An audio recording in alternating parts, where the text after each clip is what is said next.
Hello everyone, my name is Pawan Tiwari. आप सभी का स्वागत है मेरे YouTube channel maths by Pawan Tiwari में। तो देखिए, आज हम लोग प्रैक्टिस सेट 3 करेंगे। 2 सेट हम लोग ऑलरेडी कर चुके हैं। ये सीरीज़ काफ़ी दिनों तक चलने वाली है, तो सभी अपने फ्रेंड्स को ये सीरीज़ शेयर करिए जिससे सभी को फ़ायदा हो सके, क्योंकि अभी आपके पेपर में काफ़ी टाइम है, अप्रॉक्स 60 डेज़ हैं। तो ये वीडियो काफ़ी दिन तक आपके पास आने वाला है। कोशिश मैं करता रहूँगा कि रोज़ आपको डेली 10 क्वेश्चन तो मैं आपको करवाता रहूँ, ठीक है। आपका काम कितना है कि आपको इन वीडियोस को अच्छे से देखना है। इसके अलावा आप मेरी चैनल की प्लेलिस्ट में जाइए, काफ़ी वहाँ पर अच्छे अच्छे वीडियोस हैं। जैसे एसएससी सीजीएल 2019 प्री मैंने सॉल्व करवा रखा है। टॉपिक वाइज वीडियोस भी मैंने 3 से 4 चैप्टर के डाल रखे हैं ऑलरेडी। पिरामिड, प्रिज्म और प्रॉफिट एंड लॉस और पार्टनरशिप, शायद 4 चैप्टर में डाल चुका हूँ ऑलरेडी, और भी डालूंगा मैं। अभी काफ़ी वीडियोज़ मेरे आ रहे हैं। जीएस की स्ट्रैटेजी भी मैं डालने वाला हूँ आज या कल में। तो काफ़ी वीडियोज़ आपको देखने को मिलेंगे। तो आपका काम केवल इतना है कि आपको सभी वीडियोज़ को देखना है, क्योंकि आप लोग यूट्यूब पे फर्जी वीडियोज़ देखते रहते हो। बट जब आपके जॉब से रिलेटेड कोई बंदा इतनी मेहनत कर रहा है, तो आपको उन सारे वीडियोज़ को देखना चाहिए, अप्रिशिएट करना चाहिए, ठीक है। तो आज का वीडियो स्टार्ट करते हैं। देखिए, पहला क्वेश्चन आपका क्या कह रहा है। पहला क्वेश्चन देखिए, पार्टनरशिप का क्वेश्चन है। तो आपको सबसे पहले इन्वेस्टमेंट का फ्रैक्शन दे रखा है, उसको सबसे पहले एक तरीके से आपको फ्रैक्शन में चेंज कर लेना है, ठीक है। रेशियो में चेंज कर लेना है। तो आपको देखिए 2/5, 3/4, 5/8 दे रखा है। इन्वेस्टमेंट का रेशियो दे रखा है। इसको कैसे करते हैं कि आपको 5, 4, 8 जो नीचे दे रखा है, डिनोमिनेटर में दे रखा है, उसको क्या करना है, उसका एलसीएम लेना है। 5, 4, 8 का एलसीएम लोगे तो कितना आ जाएगा, 40।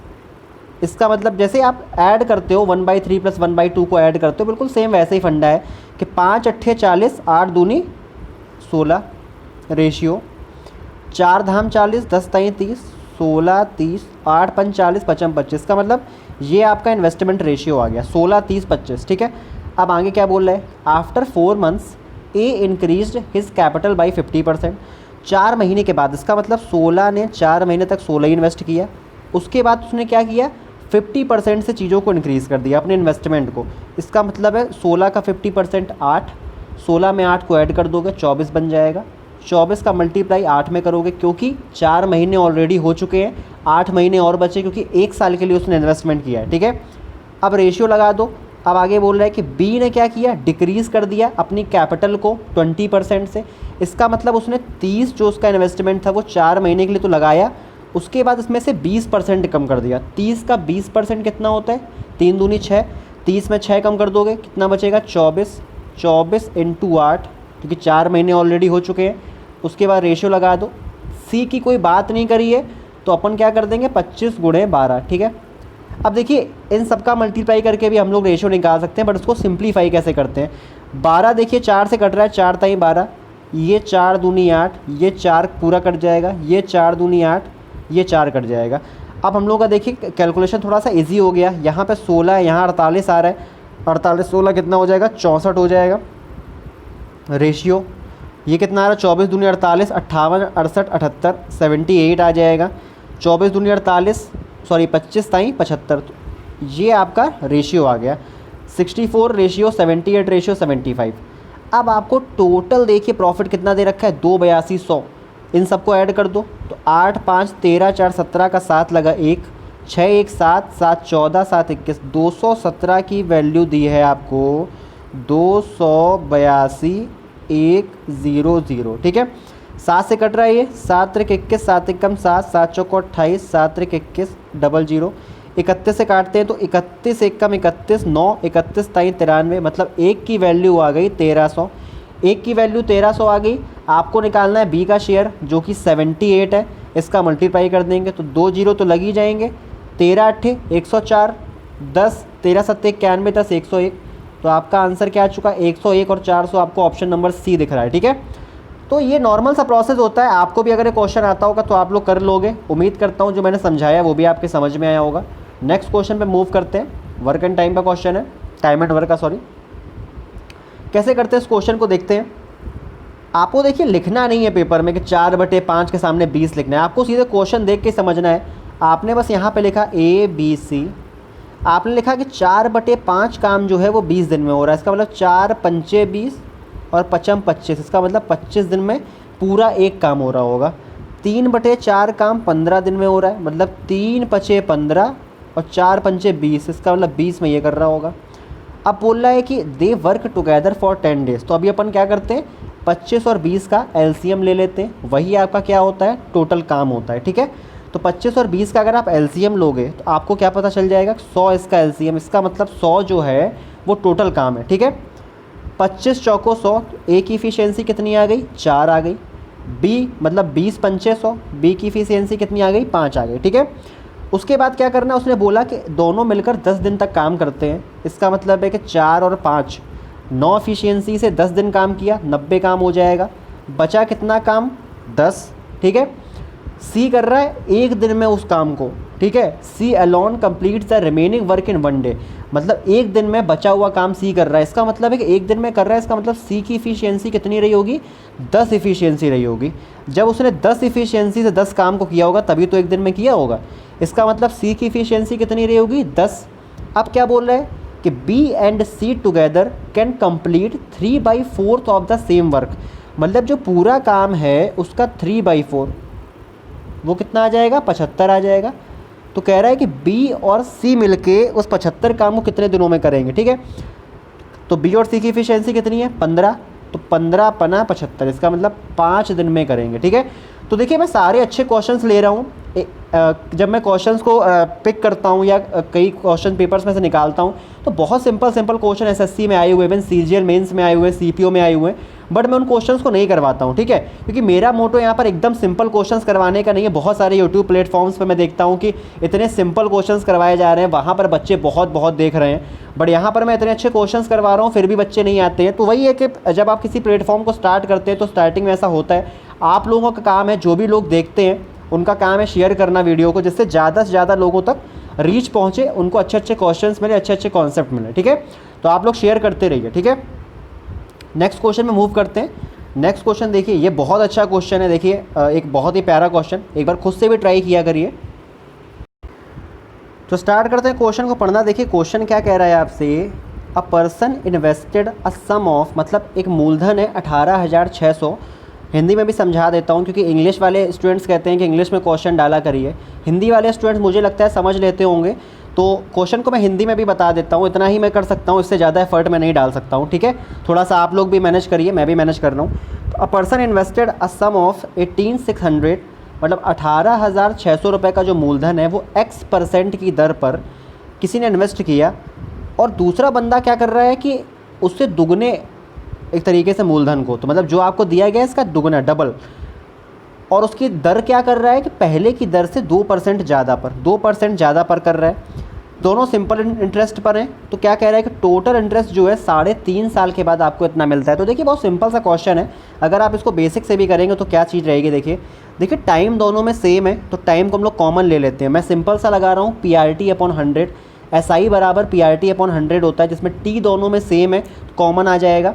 कॉमन ले लेते हैं तो 7 3 दूनी 6, 7/2 कॉमन आ रहा है। ठीक है, उसके बाद देखिए आपका जो ये 00 है ना, ये नीचे के 100 से कट जाएगा, जो PRT/100 होता है ना उससे कट जाएगा। तो कई स्टेप में थोड़ा सा एक तरीके से आपको सिखाने की यहाँ पर कोशिश कर रहा हूँ कि पेपर में कैसे करना है।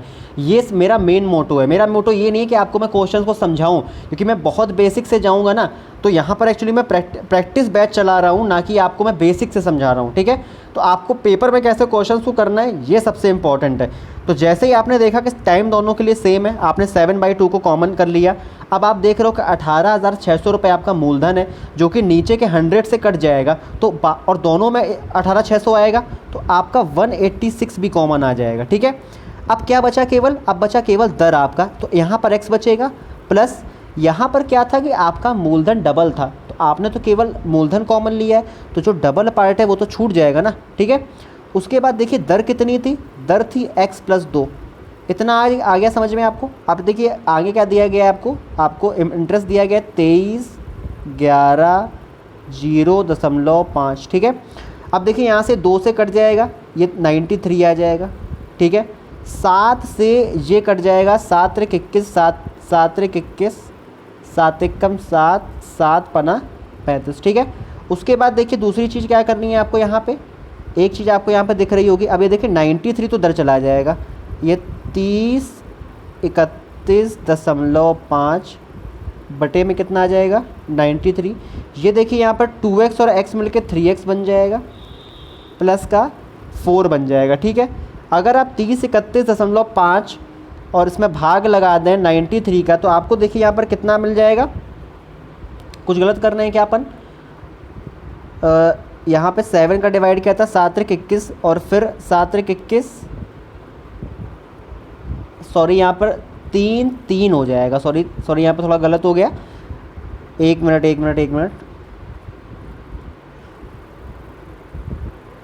मिनट केवल आपको लगेगा इसको हटाने में। एक्चुअली ये डिवाइड हमेशा कंफ्यूजिंग होता है, माइंड हल्का सा भी इधर उधर गया तो ये गलत होने के चांसेस होते हैं। 7 का डिवाइड इसमें करेंगे तो देखिए 7 त्रिक 21, उसके बाद 2 बचेगा तो यहाँ पर 0 का कोई चांस नहीं है। उसके बाद देखिए यहाँ पर 0.1 लगेगा। ठीक है, फिर 7 पना 35 हो गया, थोड़ा सा गलत हो गया, कोई दिक्कत नहीं है। 3301/93। ठीक है, इतना करना है आपको। उसके बाद देखिए इसमें आप अगर डिवाइड देंगे तो आपको क्या करना है, 3301.5 अपॉन अगर आप 93 करेंगे तो आपको 35.5 मिलेगा। क्या मिलेगा, 35.5। ठीक है, देखिए यहाँ पर जगह कम होती है इसलिए मैं ज़्यादा कैलकुलेशन यहाँ पे करना नहीं चाहता हूँ। ठीक है, नहीं तो मुझे पूरा क्वेश्चन हटाना पड़ेगा। ठीक है, तो 35.5 आ जाएगा, आप लोग कर लीजिएगा आराम से बिंदास एकदम। उसके बाद जब 4 आप यहाँ पे घटाएंगे तो यहाँ पे 31.5 बचेगा। उसके बाद ये 3x है, 3 से कटेगा तो 10.5। तो आपकी जो दर आ चुकी है वो 10.5% आ चुकी है। अब क्या होगा ना, जल्दबाजी में कभी लोग टिक मार देते हैं इसमें, बट आपको क्वेश्चंस को लास्ट तक पढ़ना है। उसमें क्या बोल रखा है कि रेट ऑफ इंटरेस्ट आपको निकालना है सेकेंड इन्वेस्टमेंट पे, और सेकेंड इन्वेस्टमेंट पे आपका रेट ऑफ इंटरेस्ट क्या था, x + 2% था। कितना था, x + 2%। तो इतना जो आया है इसमें 2% आपको ऐड करना है, तो आपका आंसर ये ना हो कि आंसर आपका क्या होगा 12.5% इस क्वेश्चन का राइट आंसर होगा। ठीक है, नेक्स्ट क्वेश्चन में मूव करते हैं। सिंपल सा क्वेश्चन था, बस थोड़ा कैलकुलेशन था, तो अच्छे क्वेश्चंस में ले रहा हूँ। ये क्वेश्चन बहुत सिंपल है, थोड़ा स्पीड में करेंगे। PQR, P भर रहा है 18 में, 27 में Q भर रहा है, R जो है वो खाली कर रहा है 54 में, तो जो खाली करता है उसको माइनस में ले लेते हैं। अब तीनों का हम लोग क्या करेंगे, एलसीएम ले लेंगे। तो एलसीएम कितना आ रहा है, 54 आ रहा है। इसका मतलब टंकी की जो क्षमता है वो 54 है। 18 का डिवाइड देंगे तो 3 बार, 27 का 2 बार और 54 का 1 बार, मतलब ये 1 से खाली कर रहा है, Q 2 से भर रहा है, P 3 से भर रहा है। ये एफिशिएंसी इनकी। ठीक है, अब क्या बोल रहा है कि P और Q जो है वो ओपन किए जाते हैं दोनों एक साथ 6 मिनट के लिए। तो 3 2 5, 6 मिनट के लिए खोले जाएंगे। 5 एफिशिएंसी से तो कितना भर देंगे, 30 भर देंगे।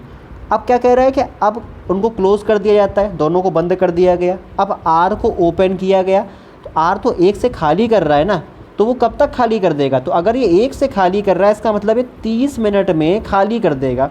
30 मिनट क्या हो जाएगा इस क्वेश्चन का राइट आंसर। तो थोड़ा मूड को लाइट करने के लिए थोड़ा सा सिंपल क्वेश्चंस भी लगाने चाहिए, और ऐसा नहीं है कि क्वेश्चन पेपर में आता नहीं, बिल्कुल आता है पेपर में। ठीक है, ये क्वेश्चन बहुत प्यारा है।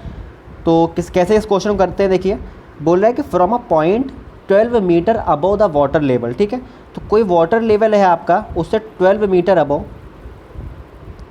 Angle of elevation of the top of a hill. तो एक कोई हिल है, तो जब 12 मीटर अबव, उससे कितना बन रहा है, ये 60 बन रहा है। कितना बन रहा है, 60 बन रहा है। ठीक है, लेकिन क्या कह रहा है कि angle of depression of the base of a hill, तो ये तो बेस है, तो यहाँ पे ये एंगल कितना बन रहा है, 30 का बन रहा है। ठीक है, क्या बोल रहा है कि what is the height of the हिल। तो अगर ये 12 है तो ये कितना हो जाएगा, 12√3। आप लोग नॉर्मली जिनको बेसिक स्टूडेंट्स हैं वो क्या कर सकते हैं, 1030 लगा के भी कर सकते हैं। 1030 बराबर 12/x, तो वहाँ से आपको अगर डायरेक्ट रिलेशन पता है तो बहुत अच्छी बात है। आपको पता होना चाहिए जब 30 होता है तो 30 के सामने जो एक तरीके से साइड होती है तो वो सीधे क्या होती है, अगर 12 है तो बेस क्या हो जाएगा, 12√3 हो जाएगा। ठीक है, अब आपको पता है कि अगर ये 12√3 है तो ये भी 12√3 हो जाएगा।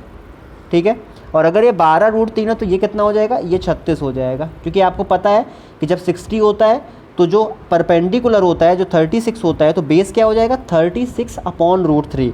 36/√3। जिनको नहीं समझ में आ रहा वो बेसिक से जा सकते हैं, 1030 1060 लगा सकते हैं। आपसे पूछा गया हाइट ऑफ द हिल, तो ये 12 है और ये 36 आ चुकी है, दोनों को ऐड कर देंगे तो 48 आपका राइट आंसर है। ठीक है, तो काफ़ी सिंपल सा फंडा है, बहुत टफ नहीं है ये। ठीक है, क्वेश्चन अच्छा है, क्योंकि कई लोग थोड़ा सा कंफ्यूज हो जाते हैं जब पहाड़ी और रिवर की बात आ जाती है। तो ये क्वेश्चन देखिए काफ़ी अच्छा क्वेश्चन है, इसको मैं बिल्कुल भी बेसिक से नहीं करवाऊंगा, क्योंकि इसकी एक बहुत ही बढ़िया ट्रिक होती है कि आपको जब देखिए यहाँ पर ए बी सी और ए स्क्वायर बी स्क्वायर सी स्क्वायर गिवन हो और यहाँ पे इस तरीके से दिया जाए तो आपको हमेशा एक टर्म को जीरो कर लेना है, और वो क्या होता है सी। सी को जैसे ही आप जीरो करोगे यहाँ से सी गायब हो जाएगा, यहाँ से सी गायब हो जाएगा, ये भी गायब हो जाएगा, ये भी गायब हो जाएगा, और यहाँ पे क्या बचेगा, क्योंकि ये सी स्क्वायर गायब हो जाएगा तो यहाँ बचेगा a b square plus b a square. इतना बचेगा सवाल जो आपको पूछा गया है। ए बी आप कॉमन ले लोगे तो केवल बचेगा a b a plus b, ये आपको निकालना है। आपको पता क्या है, आपको पता है ए प्लस बी बराबर 6 और ए स्क्वायर प्लस बी स्क्वायर बराबर 38। अगर मैं ए प्लस बी बराबर 6 का स्क्वायर कर दूं तो क्या मुझे मिलेगा, मुझे मिलेगा a square plus b square plus 2ab बराबर 36। अगर मैं a square plus b square की यहाँ पर वैल्यू पुट कर दूँ तो मुझे 2ab बराबर मिल जाएगा माइनस का 2, क्योंकि 36 से 38 घटेगा तो माइनस का 2 आएगा, ये कैंसिल आउट हो जाएगा तो ab जो है वो माइनस का 1 आ जाएगा। अगर ab का -1 मैं यहाँ पर रख दूँ, a प्लस बी की वैल्यू मुझे 6 पता है, आंसर आपका आ चुका है माइनस का 6। ठीक है, तो ऐसे अच्छे अच्छे क्वेश्चंस हैं जो अलजेब्रा में आजकल पूछे जाते हैं, और बहुत ज़्यादा बेसिक्स मैं यहाँ पे नहीं करवाऊंगा। ए प्लस 1/a बराबर 3, तो ए स्क्वायर प्लस 1/a स्क्वायर, ये बच्चों ऐसी चीज़ें आपको नहीं निकालनी है। आपको भी ये पता होना चाहिए कि आपका अगर बेसिक बहुत कमज़ोर है तो आप CHSL में स्टैंड नहीं कर पाएंगे। ठीक है, क्योंकि यही वो ट्रिक्स होती हैं जो मैं करवा रहा हूँ ना, ये रियलिटी है। आपको पेपर में क्वेश्चंस को ऐसे ही करना है। ठीक है, अगर आप बच्चों के तरीके पेपर में कर रहे हो ना तो आप फिर 15 क्वेश्चन से ऊपर नहीं उठ पाओगे 25 में। ऐसी ट्रिक्स से जब क्वेश्चंस को करोगे तभी आप 24-25 क्वेश्चन कर पाओगे। तो जो भी लोग इस वीडियो को हल्के में ले रहे हैं, बिल्कुल भी हल्के में ना लें, वीडियोस को कम्प्लीटली देखें। जो ट्रिक्स आपको आती हैं बहुत अच्छी बात है, प्रैक्टिस करिए, कुछ मुझसे सीखिए और उसको अच्छे से पॉलिश करिए। ठीक है, तभी आपके अच्छे मार्क्स आ पाएंगे। नेक्स्ट क्वेश्चन देखिए, एवरेज का बहुत ही प्यारा क्वेश्चन है। क्या कह रहा है क्वेश्चन देखिए कि the total number of students in section A and B of a class 72। तो 72 स्टूडेंट्स टोटल है, जिनका रेशियो आपको 7-5 के दिया गया है। तो आपको पता है कि 7-5 12, 6 72, इसका मतलब 6 7 42 और 6 5 30। ठीक है, पहली लाइन को पढ़ते ही इतना क्लियर है। ठीक है, कि 42 आपके क्या है, ए सेक्शन में, 42 आपके ए सेक्शन में और 30 आपके बी सेक्शन में। उसके बाद बोल रहा है कि average weight of the student in section B is 20% more than that of students in section A. मतलब सेक्शन ए का एवरेज अगर मैं 5x मान लूँ तो बी का जो एवरेज है वो 6x है। 20% ए से ज़्यादा है, 20% ए से ज़्यादा है। 5 का 20% 1 होता है, मतलब अगर 5x ए का एवरेज है तो बी का एवरेज कितना हो जाएगा, 6x हो जाएगा। ठीक है, अब देखिए अगर मैं बिल्कुल बेसिक से इस पर चलें अपन, तो 42 गुणे, आपको पता है टोटल एवरेज कैसे निकलता है, 42 गुणे 5x, ये सम रहा होगा। 30 का गुणा अगर मैं 6x में कर दूं, टोटल सम हो गया ए और बी सेक्शन का। आपको संख्या कितनी पता है, टोटल 72 पता है। आपको टोटल एवरेज कितना दिया गया, 52 दिया गया। ठीक है, इतना कर लिया आपने। अब आपको यहाँ से देखिए सिंपल सा फंडा क्या समझ में आ रहा है, 6 से देखिए 6 7 42, 6 कम 6, 6 दूनी 12। ठीक है, इतना हो गया।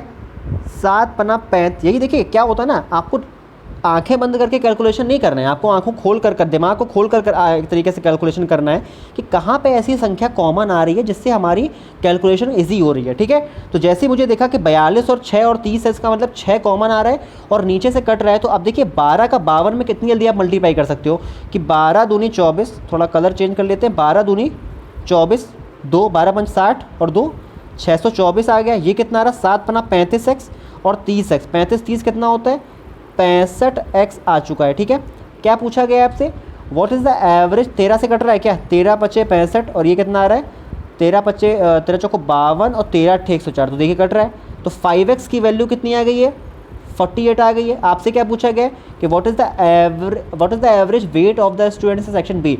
आपसे 6x की वैल्यू पूछी गई। ठीक है, आपको x की वैल्यू चल गई पता कितनी, 48/5। अब 6x की निकालनी है तो दोनों तरफ 6 का मल्टीप्लाई कर दोगे। ठीक है, तो 6 × 48, 4 6 चौको 24, 4 288/5। इसको आप फर्दर सॉल्व करोगे तो 55 25 3 55 25 सॉरी 5 7 35, 55 25 5 7 35 5 30, 57.6 इस क्वेश्चन का राइट आंसर है। ठीक है, तो आप बहुत एवरेज, बहुत बेसिक से जाओगे तब भी इस क्वेश्चन में मुश्किल से 50 से 55 सेकंड लगेंगे। चीज़ें आपको पता होती हैं तो बहुत फास्ट करते हैं, ठीक है। वो जब आपकी प्रैक्टिस बढ़िया हो जाएगी तब आपको मेरी बात समझ में आएगी। अभी शायद समझ में ना आ रही है, आपको लग रहा होगा यार तो 2 मिनट का क्वेश्चन था, लेकिन जब आपकी प्रैक्टिस बढ़िया होती है ना तो आप क्वेश्चन पढ़ते ही स्टार्ट कर देते हो उसको सॉल्व करना, ठीक है।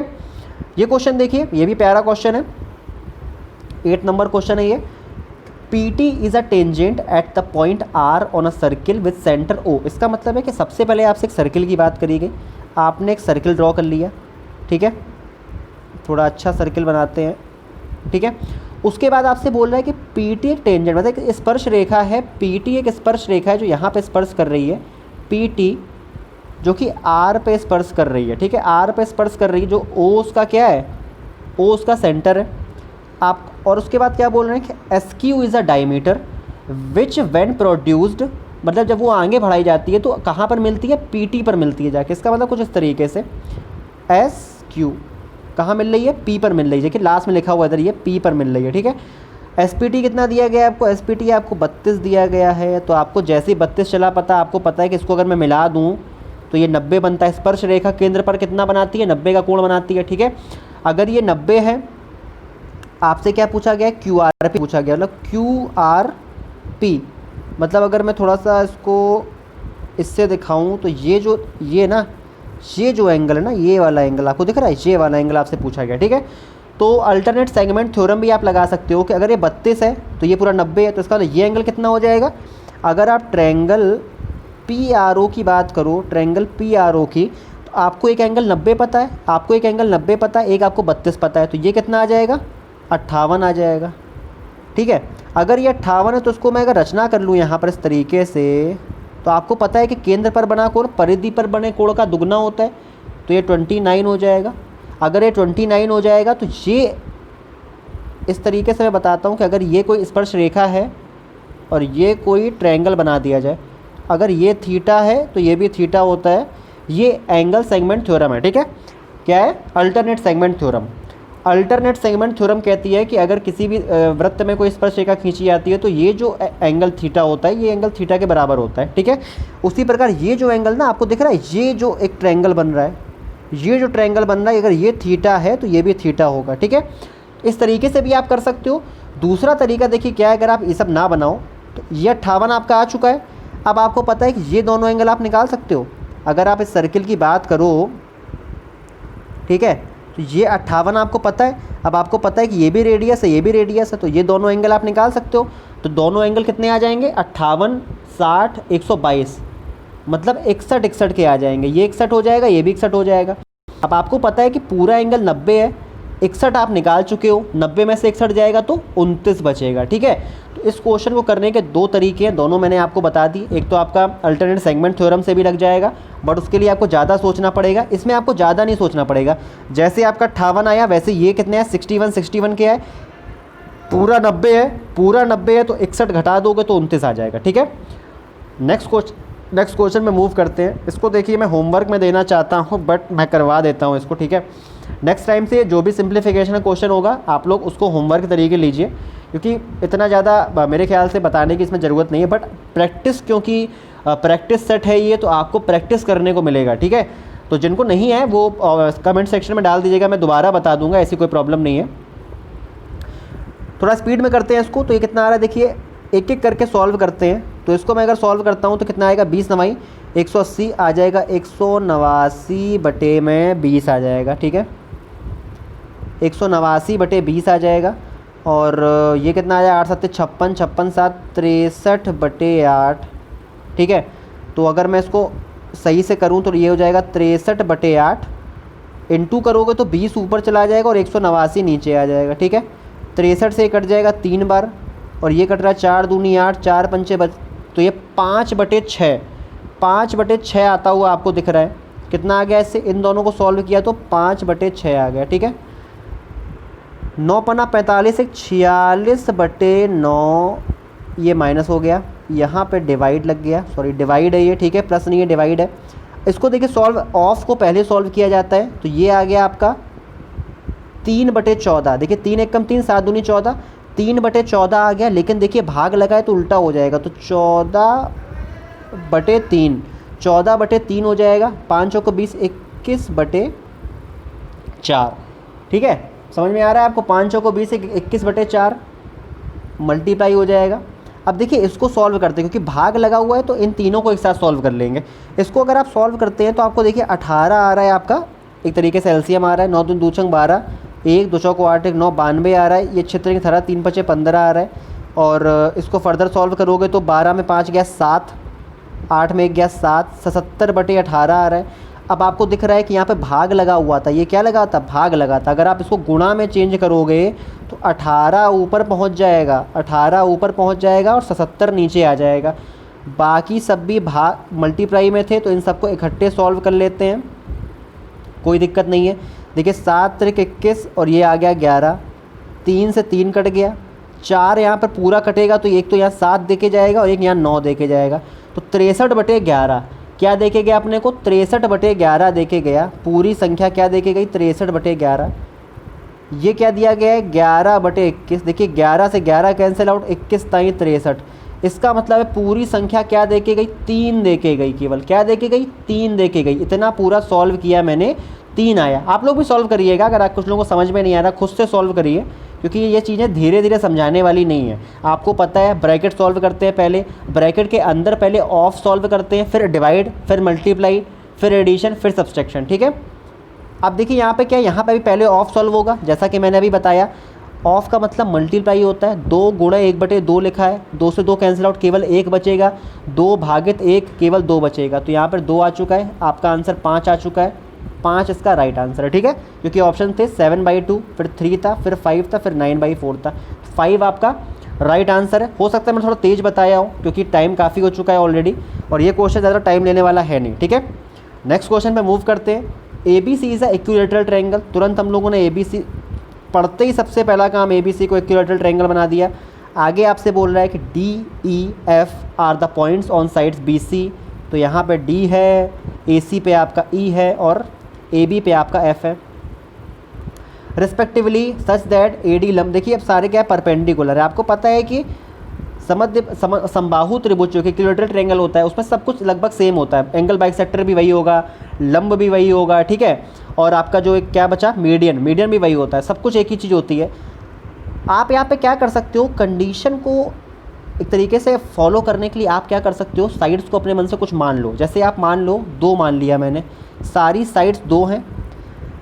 तो आपको पता है कि चाहे मैं AD की बात करूं, चाहे मैं BE की बात करूं, चाहे मैं CF की बात करूं, इन सब की वैल्यू क्या होगी? √3/2a।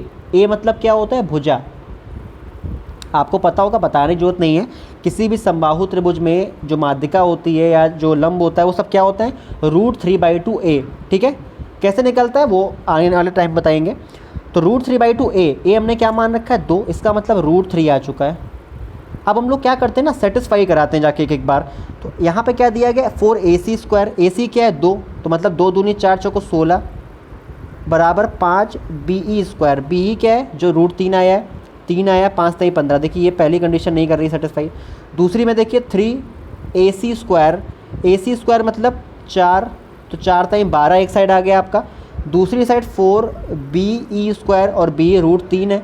√3 का स्क्वायर करेंगे 3 आएगा, 4 3 12। तो देखिए ये सेटिस्फाई कर गया। आपका आंसर क्या है?